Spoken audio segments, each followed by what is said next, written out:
अत्याचारी सौतेली माँ। हेलो दोस्तों, आज जो मैं आपको कहानी सुनाने जा रही हूँ ये कहानी है अत्याचारी सौतेली माँ की कहानी। तो चलिए दोस्तों, कहानी की शुरुआत करते हैं। रिया परी की माँ बहुत ही क्रूर और अत्याचारी थी और रिया परी उसकी सौतेली बेटी थी। इसीलिए चलिए देखते हैं कि किस तरह वह रिया परी पर अत्याचार करती थी। रिया, पैरों में मेहंदी लगी है क्या? क्या तू थोड़ी तेज नहीं चल सकती? चुपचाप जल्दी जल्दी चल, नहीं तो तुझे अभी इसी खाई में फेंक दूंगी। और तू ये तो सोच ही सकती है कि अंदर जो भी जानवर होगा वह तेरा क्या हाल करेगा। माँ, ये सामान बहुत ही भारी है, मुझसे नहीं उठाया जाता। अगर मैं थोड़ी देर और चली तो मैं मर ही जाऊंगी। बहुत हुई बहानेबाजी, अब चल चुपचाप। फिर एक दिन उसकी माँ बगीचे में बैठी हुई थी। जरा अच्छे से दबा पैर, मेरे पैरों में बहुत ही दर्द हो रहा है। तभी वहाँ एक कुत्ता आया। रिया, जा और जाकर उस कुत्ते को पकड़, वह देखने में कितना अच्छा है, उसे बेचकर बहुत सारे पैसे मिलेंगे। माँ, ऐसा मत कीजिए प्लीज, वो कितना अच्छा है, उसे जाने दीजिए। तू मुझे बताएगी कि मुझे क्या करना चाहिए और क्या नहीं करना चाहिए। जा चुपचाप और जाकर उसे पकड़। तुम जल्दी से यहाँ से भाग जाओ, नहीं तो मेरी माँ तुम्हें पकड़कर बेच देंगी। जाओ यहाँ से। उस कुत्ते को पकड़ लिया? नहीं माँ, वो भाग गया। मैं जानती हूँ, जरूर तूने ही उसे भगाया होगा। तुझे इसकी सजा मिलकर रहेगी। इसी तरह हर रोज उसकी माँ उस पर अत्याचार करती रहती थी। फिर कुछ दिनों के बाद दोनों जंगल के रास्ते शहर जा रही थी। रिया परी ने अपने ऊपर ढेर सारा सामान रखा हुआ था। माँ, ये बहुत ही वजन है, मैं इसे नहीं उठा सकती। खाती तो इतना है कि पूरे 10 दिन का खाना एक साथ ही में खा जाए। माँ, थोड़ी देर आप भी ले चलिए। अच्छा, तो तू मुझसे काम करवाएगी? मैं तुझसे बहुत ही परेशान हो चुकी हूँ, आज तो तुझे सबक सिखाना ही होगा। इतना कहकर उसकी माँ रिया को खाई में धक्का दे देती हैं और वहाँ से चली जाती हैं। रिया नीचे खाई में गिरने ही वाली थी कि तभी वहाँ वही कुत्ता आ जाता है और वह खुद ही कांटों पर गिरकर रिया परी को बचा लेता है। उस कुत्ते को बहुत ही चोट आती है।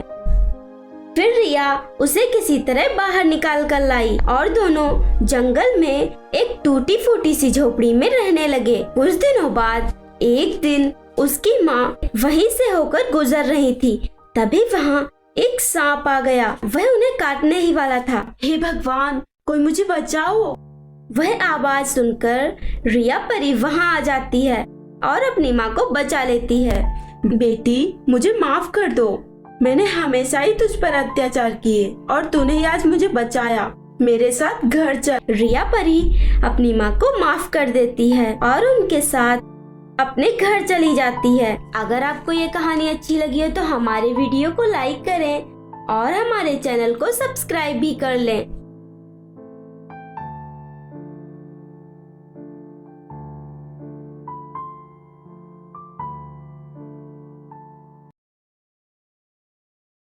भूतिया रानी परी। यह कहानी है एक परीलोक से। उस परीलोक में सालू परी नाम की परी रहती थी।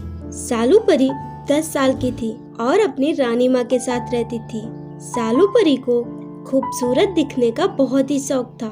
इसी वजह से वह सभी देशों की परियों के पास से अच्छा मेकअप लाया करती थी, पर उसकी रानी माँ हमेशा उसे मेकअप करने से मना करती रहती थी। एक दिन सालू परी दूसरे देशों की परियों से मेकअप लेने के लिए जा रही थी।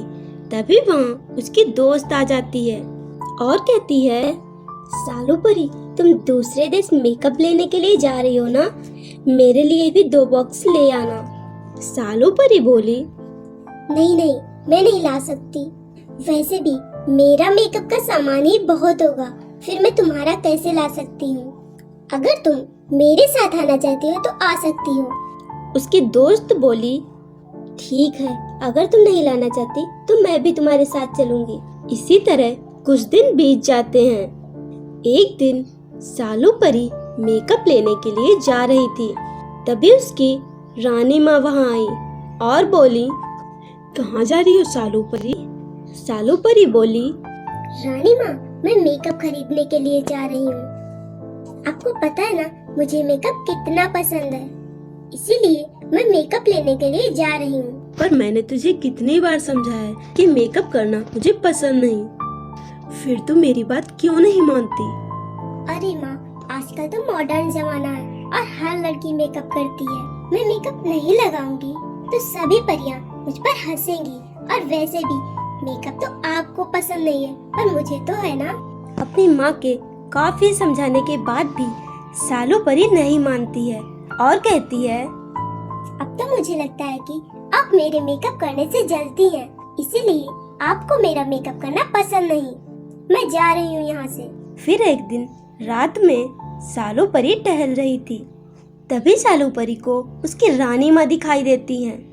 सालू परी बोली, ये तो मेरी रानी माँ लग रही है, पास में जाकर देखती हूँ आखिर चल क्या रहा है, ये इतनी रात को यहाँ क्या कर रही है। तभी सालू परी पास में जाती है।